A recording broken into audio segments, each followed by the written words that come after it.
Hello everyone, welcome back to our channel statistics by Poonam. तो आज हम कैलकुलस की सीरीज में एक नया और बहुत इंटरेस्टिंग टॉपिक पढ़ने वाले हैं, which is functions of a real variable limit. Limit के बारे में आपने 10th क्लास से सुन रखा है, बट आज मैं आपको इस चीज के बारे में बहुत ही इजी वे में और बहुत ही अच्छे एग्जाम्पल के साथ समझाने वाली कि लिमिट है क्या और उसको यूज कैसे करते हैं। पहली बात, लिमिट है क्या? Limit of a function describes the behavior of the function as the input approaches a certain value। मतलब हमारी जब भी कोई फंक्शन है, हमारा वर्क कर रहा है, उसकी एक सर्टेन वैल्यू तो होगी। मतलब कहीं ना कहीं, फॉर एग्जाम्पल मैं यहाँ से स्टार्ट कर रही हूँ 1 2, मतलब कोई फंक्शन ले लिया, फॉर एग्जाम्पल मैंने fx ले लिया, उसको मैंने दे दिया 1/n। तो मतलब मेरे पास एक तो वैल्यू आएगी, जैसे 1/1, 1/2, 1/3। अगर मैं n की वैल्यू ग्रेटर देन 0 रखूं, 1/4, 1/5, मतलब कहीं पे जाके कहीं ना कहीं तो मुझे कोई सर्टेन वैल्यू मिलेगी, हाँ या ना। सो इस केस में अगर मैं यहाँ पर दे दूं 10, ओके, तो इस केस में मेरी वैल्यू क्या जाएगी अप टू जहां तक 1/10। मतलब मेरे पास एक लिमिट आ गई। तो इसी को बोलते हैं लिमिट ऑफ अ फंक्शन। जब हम लिमिट लगा देते हैं कि मेरी इस x की वैल्यू यहाँ तक ही जाएगी, यहाँ से मतलब 1 तक ही जाएगी, फॉर एग्जांपल 2 तक ही जाएगी। तो ये हम क्या कर देते हैं, स्पेसिफाई कर देते हैं किसी भी लिमिट में कि बस इतना ही जाएगा, उसके ऊपर मेरा फंक्शन वर्क नहीं करना चाहिए। इसको बोलते हैं हम limit of a function. It helps in understanding continuity, differentiability and other की प्रॉपर्टीज ऑफ फंक्शंस। ओके, अब हम एक्चुअल डेफिनेशन पढ़ते हैं लिमिट की। तो लिमिट होता क्या है in the form of calculus. So first of all, fx is the function. अभी मैंने बताया कि fx कोई भी एक फंक्शन होता है।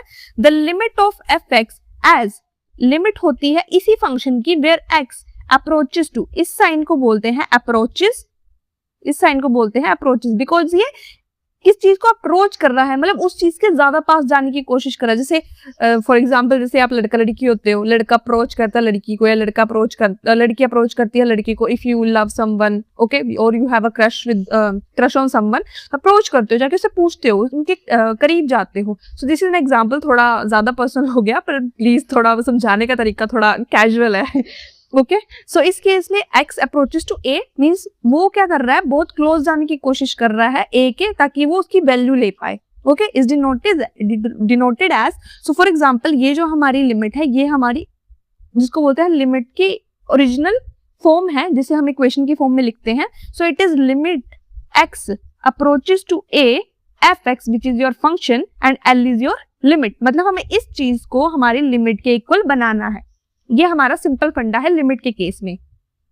विच means that as x gets arbitrarily close to a, okay, जिससे हमारा x जो है वो क्या जाता जाएगा, close to a। Okay, so fx approaches to the value l, okay, so l is your limit. अब मैं इसका बताती हूँ। एग्जाम्पल नॉर्मल था कि आपको एक लिमिट दी हुई है वेयर x अप्रोचेस टू 2, मतलब x अप्रोचेस टू 2 मतलब कि x की वैल्यू क्या लाई कर रही है, 2। ओके, ये हमारे पास दिया हुआ function. Okay, this is your fx, ये आपका फंक्शन है। तो अब आप बता सकते हो कि आपकी जो x की वैल्यू है वो अप्रोच कर रही है 2 पे, ओके, जिसको हमने फॉर्मूले की फॉर्म में पढ़ा था a। तो आपका x अप्रोच कर रहा है 2, मतलब जो भी आपके पास फंक्शन है उसमें जो आपका वेरिएबल है उसकी वैल्यू क्या कर रही है, 2। आपकी उसकी वैल्यू क्या है, 2 अप्रोच कर रही है। तो इस केस में आप उसकी वैल्यू पुट क्या करोगे, 2। सो नाउ 3x + 1 में अगर आप x की वैल्यू 2 पुट करोगे तो your result will be 7। So limit x approaches to 2, 3x + 1 की वैल्यू क्या है आपके पास, 7। This is the most simplest example related to limit. Okay, but अभी बात खत्म नहीं हुई है, इसके आगे भी और लिमिट्स के कुछ हैं। सो लिमिट्स का एक अनदर चीज आती है, वो है लेफ्ट हैंड लिमिट और राइट हैंड लिमिट। आपने बहुत पढ़ रखा है left hand limit, left hand side भी बोलते हैं, लेफ्ट हैंड लिमिट्स भी बोलते हैं, बहुत पढ़ रखा है। सो इसको एक बार फिर से हम डिटेल में पढ़ते हैं कि है क्या, इसका है क्यों, मतलब किस चीज से हमें पता चलता है कि वो लिमिट सक्सेसफुल है या नहीं है। So if the values of fx which is our function as x approaches to a, okay, so मैं आपको एक बहुत इजी ट्रिक से बताती हूँ। आपने नंबर लाइन तो पढ़ी होगी, दिस इज नंबर लाइन, बीच में क्या आ जाती है आपकी जीरो वैल्यू। मतलब जीरो क्या है आपकी, मतलब एक तरह का न्यूट्रल है, मतलब यहाँ पर आपका एक तरह का मीन है, मीडियन बोलते हैं जिसको आप, ठीक है, मतलब बीच में है कि मतलब इस साइड भी इक्वल पार्ट्स आएंगे, इस साइड भी इक्वल पार्ट्स आएंगे, but we are not working with equal parts. अभी हम आपको समझाने की कोशिश कर रही हूँ। फॉर एग्जांपल आपके पास है, आपको पता है नंबर लाइन के राइट साइड में क्या आती है, पॉजिटिव वैल्यूज आती है। आपके लेफ्ट हैंड साइड में क्या आती है, हमेशा नेगेटिव वैल्यू आती है। इतना समझ आ रहा है? मतलब कोई भी वैल्यू 0 से कम होगी वो किस साइड आएगी, लेफ्ट हैंड साइड। कोई भी वैल्यू 0 से बड़ी होगी वो कहाँ आएगी, राइट हैंड साइड।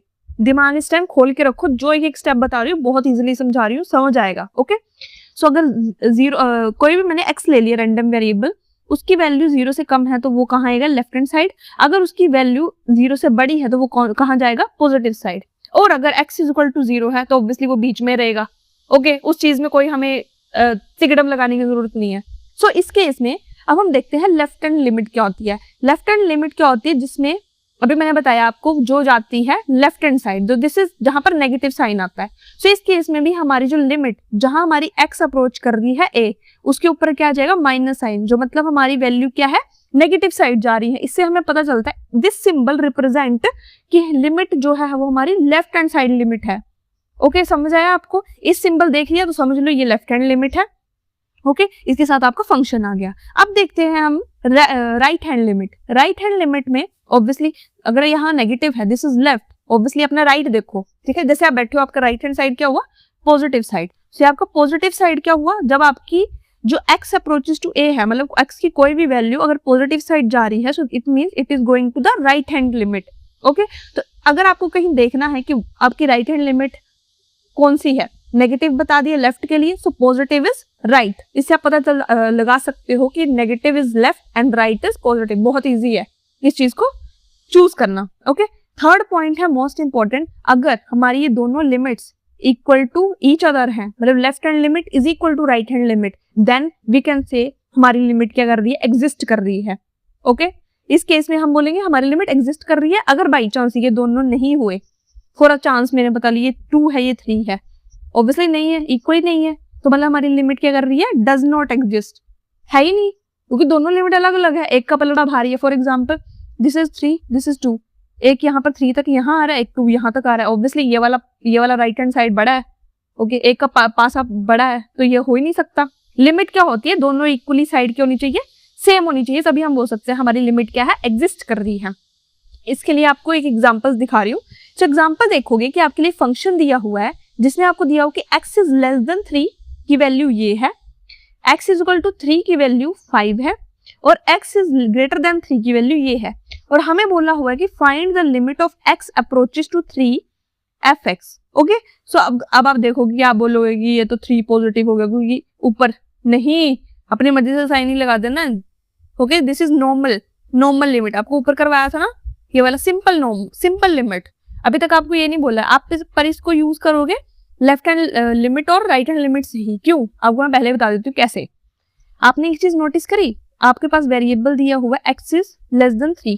अभी एक नंबर लाइन ड्रॉ कर लो, आपको 3 वैल्यू कॉमन दी हुई है। क्यों, आपका x इज इक्वल टू 3 दिया हुआ है, मतलब आपकी x की वैल्यू 3 पे लाई कर रही है, मतलब आपका इस टाइम 3 जो है वो आपका क्या है, मीडियन, ठीक है, मतलब बीच का पार्ट है। अब आपको बोला है कि x इज लेस देन 3 है, मतलब x लेस देन 3 है तो किस साइड जाएगा, left hand side. So left hand side में आपकी वैल्यू क्या है, x प्लस 2, समझ आ रहा है। और ये आपकी क्या साइड है, लेफ्ट साइड। लेफ्ट साइड किससे डिनोट की जाती है, नेगेटिव से, याद रखना। ओके, ये आपकी क्या साइड आ गई, राइट। ये राइट कब जाओगे आप, जब आपकी x की वैल्यू क्या हो जाएगी, 3 से बड़ी होगी, तभी आप राइट में जा सकते हो, वरना नहीं जा सकते। अब देखो यहाँ पे x इज ग्रेटर देन 3 में कौन सी वैल्यू है, x माइनस 1, समझ आया।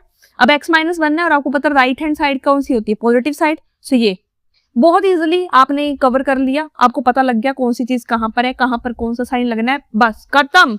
इसके आगे कुछ करना ही नहीं है, बस फॉर्मूला लगाओ और बस कहानी खत्म। अब मैं बताती हूँ कैसे करना है।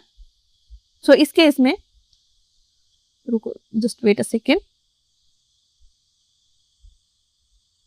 ओके, सो या अगर आपने अभी देखा, मैंने अभी बताया आपको, जस्ट उसको थोड़ा सा जूम आउट कर लेती हूँ। अभी आप देखो, मैंने किया है first use left hand limit, ठीक है। लेफ्ट हैंड लिमिट के लिए मैंने लगा लिया limit x approaches to 3 negative. 3 negative क्यों किया, क्योंकि मुझे पहले बता दिया गया है कि उसकी वैल्यू क्या है, 3 है, मतलब हर किसी में वैल्यू 3 ही है। सो मतलब हमारी वैल्यू 3 से ही मीडियन है, बीच का पार्ट है, ठीक है। सो 3 नेगेटिव, अभी बताया लेफ्ट हैंड लिमिट यूज कर रहे हैं तो नेगेटिव का साइन तो आना ही चाहिए। Now your function. ओके, अब इस केस में आप अपना पुट करोगे ये वाली equation which is x plus 2। Okay, so it will become 3 plus 2। Okay, it will become 5। और एक बात और, बच्चे सबसे ज्यादा मिस्टेक कहाँ पे करते हैं मैं आपको पहले ही बता देती हूँ। सबसे ज्यादा मिस्टेक यहाँ करते हैं कि यहाँ पर 3 नेगेटिव कर दिया है, तो यहाँ पर बच्चे क्या करते हैं 3 माइनस कर देते हैं। ओके, तो ये नहीं करना है, ये बिल्कुल गलत है। 3 raise to power negative means 3 जो नेगेटिव है वो ये सिर्फ सिंबल है डिनोट करने का कि आप लेफ्ट हैंड लिमिट यूज कर रहे हो, इसको 3 माइनस नहीं करना, इट इज रॉन्ग। ओके, यहाँ पर से प्लस होगा, जो क्वेश्चन सेम होता है। Now next is right hand limit. अब जब आप लिमिट लिखोगे x अप्रोचेस टू 3 तो आप लिखोगे पॉजिटिव, क्योंकि पॉजिटिव सिंबल आपका रिप्रेजेंट कर रहा है राइट हैंड लिमिट। ओके, और आप देखोगे कि आपकी जो राइट हैंड लिमिट है वो ये है, because right hand limit positive side जाती है और x इज ग्रेटर देन 3 है। तो यहाँ पर है x minus one which is your f(x). इसमें पुट कर दो x की value 3 minus 1 is equal to 2। Okay, अब इसको करने के बाद आपको एक थर्ड पॉइंट बताया था कि आपकी लिमिट तभी एग्जिस्ट करेगी जब आपकी लेफ्ट हैंड लिमिट और राइट हैंड लिमिट क्या होगी, इक्वल टू होगी। बट यहाँ पर तो है ही नहीं, एक की 5 आ रही है, एक की 2 आ रही है, तो ये क्या है, नॉट इक्वल टू। तो इस केस में हम बोलेंगे कि हमें जो फाइंड आउट करने के लिए बोला था, ये वाली इक्वेशन ये क्या है, एग्जिस्ट नहीं करती है। So we will write that this limit x approaches to 3 f(x) does not exist. खत्म। ओके, और अगर एग्जिस्ट कर जाती, अगर ये दोनों इक्वल हो जाते, फॉर एग्जांपल ये भी 2 आता, ये भी 2 आता, या ये भी 5 आता, ये भी 5 आता, तो अब हम इस केस में डज नॉट हटा देते और लिखते this limit exist. Okay, got it. अब इसकी कुछ सम प्रॉपर्टीज है, इंपॉर्टेंट है। सो पहला आता है सम रूल। अगर आपके पास कोई लिमिट दी हुई है और आपके पास दो फंक्शंस दिए हुए हैं, ये एक फंक्शन f से डिनोट किया गया है, ये g से डिनोट किया गया है, अगर इनके सम रूल लग रहा है तो इस केस में लिमिट जो है दोनों के साथ अलग अलग क्या हो जाएगी, इंडिविजुअली ऐड हो जाएगी। जैसे आप देख रहे हो यहाँ पर इसके साथ मल्टीप्लाई होगी, आगे जाके इसके साथ मल्टीप्लाई होगी, बीच में साइन प्लस का रहा। ठीक है, नेक्स्ट इज प्रोडक्ट का रूल। प्रोडक्ट रूल में क्या है, आपकी जो लिमिट है उसके बीच में क्या आ जाएगा, मल्टीप्लाई का साइन, और सब सेम है, आपकी लिमिट दोनों के साथ मल्टीप्लाई हो जाएगी और बीच में क्या आ जाएगा, मल्टीप्लिकेशन का sign. Next is quotient rule. इसमें भी क्वोशिएंट आपको पता है, क्वोशिएंट क्या होता है, एक तरह का फ्रैक्शन होता है जहां पर न्यूमरेटर और डिनोमिनेटर में काम करते हैं। अगर आपके फंक्शंस ऐसे न्यूमरेटर और डिनोमिनेटर ही फॉर्म है तो लिमिट जो है वो हर एक के साथ इंडिविजुअली ऊपर नीचे मल्टीप्लाई हो जाएगी। So this is the most important rules related to limit. Okay, but इस केस में एक चीज लिखी हुई है साइड में, that if this gx is not equal to 0, अगर ये चीज 0 हो गई, फॉर एग्जाम्पल यहाँ पर मेरा 2 आ रहा है ये वाली वैल्यू और नीचे इसका 0 आ जाए, तो ऑब्वियसली ये तो कुछ है ही नहीं, दिस इज रॉन्ग। तो मतलब इस चीज को, ये क्वेश्चन ट्रू तभी वर्क कर सकता है जब मेरी ये इक्वेशन नॉट इक्वल टू 0 होगी। समझ रहे हो, मतलब 0 के अलावा 1 2 3 4 5 6 जो भी वैल्यू हो सकती है, बट 0 नहीं होनी चाहिए, तभी ये क्वेश्चन रॉन्ग हो जाएगा, क्वेश्चन रूल। ओके, अब हम कर रहे हैं स्पेशल लिमिट्स। स्पेशल लिमिट्स मतलब कुछ ऐसी चीजें होती हैं जिनका डायरेक्ट आंसर होता है, उसके लिए आपको कुछ करने की जरूरत नहीं होती है। So first of all, limit of a constant function. For example आपके पास लिमिट दी हुई है x अप्रोचेस टू a 5 की, सॉरी मेरा 5 कुछ ऐसे की तरह लग रहा है, सॉरी। सो यहाँ पर मेरे को दी हुई है कि मुझे लिमिट निकालनी है 5 की। अब आप सुन रहे हो 5 तो कांस्टेंट है। कांस्टेंट वो वैल्यूज होती हैं, पहले बता दीजिए, कांस्टेंट वो वैल्यूज होती हैं जिनमें हम कोई वैल्यू लगा ही नहीं सकते। जैसे 5x होता फॉर एग्जांपल, तो मैं x अप्रोचेस टू a कर देती, 5 हो जाता, बट यहाँ पर तो x तो है ही नहीं, मतलब वेरिएबल तो है ही नहीं, तो कोई इसके साथ है ही नहीं, तो 5 तो अकेला एक तरह का कांस्टेंट ही हुआ। ठीक है, तो इस केस में जब आपके पास कोई चीज कांस्टेंट होती है उसका आंसर भी कांस्टेंट ही निकलेगा। जैसे इस केस में लिखा है कि if you have a constant, जिसकी आप लिमिट निकालना चाहते हो, तो उसका आंसर भी क्या आ जाएगा, सिर्फ उसका कांस्टेंट। समझ आया। Limit of xn which is a power function, अगर आप उसकी लिमिट मतलब उसकी लिमिट निकालना चाहते हो तो सिंपली क्या होगा, अगर आप लिमिट निकाल रहे हो for example x raise to power n, तो यहाँ पर क्या हो जाएगा, x की जगह सिर्फ आप a लिख दोगे और आपका रिजल्ट आ जाएगा। तो ये बन जाएगा a raise to power n। इसके मैं एग्जांपल दे देती हूँ। Limit x approaches to a, for example मेरे पास है जस्ट वेट अ सेकंड, मेरे पास है x raise to power 5। Okay, और मेरे को रिजल्ट निकालना, तो मैं रिजल्ट के निकालूंगी, जस्ट x की जगह a लिख दूंगी which is a raise to power 5। तो this is my answer. Okay, so next is our sine function.